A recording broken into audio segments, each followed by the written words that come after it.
It's Newsworthy Clips, and we're talking about Elon Musk. Are you surprised he's coming up again? This man, he's involved in so many things, we just can't stop talking about him, it seems. And because there are many different companies and so forth that he's involved with, SpaceX and Tesla and so forth. So David is back with us. Hi, David. So good to be back, Brandon.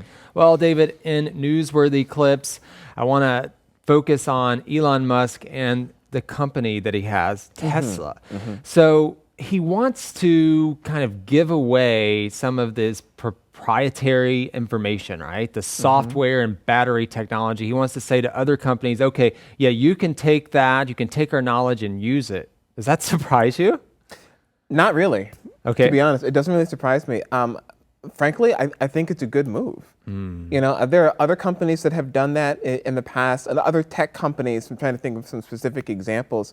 But even in terms of video games, right? There's a company called Sega.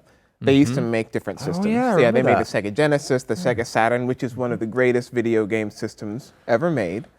They made the Sega Dreamcast, but they couldn't keep up in the whole console war between Sony and Nintendo and Microsoft. They got involved later. So what did they do?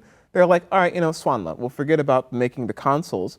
Let's just make the video games, because they still have the Sonic the Hedgehog franchises, right? And so they were able to continue on.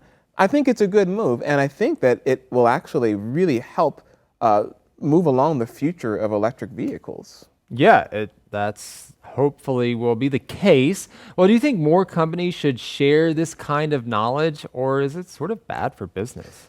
I think that's the thing. I think it's great for business. I think that if all right, Tesla, these guys they're like mad scientists, you know what I mean? They're inventors. They're always coming up with new stuff. They're not necessarily good at mass production. Right. Leave that to the factories. Leave that to the guys that are only thinking about dollars and cents most of the time, right? You dedicate your energy to making a really innovative, well-constructed product, right? Yes. And then you can take that, give it to the guys that want to mass produce, and then they can kind of like proliferate. They can send it out and like make it available to more people, and you can focus on development. Right, so focus on your strengths. Yeah, right? focus on what you're good at. All right, well, we end Newsworthy Clips discovering an animal, right? They found this bird. They thought it was a lost species. Okay, David, it's pretty fascinating news. What do you make of this discovery and the effort that went into it?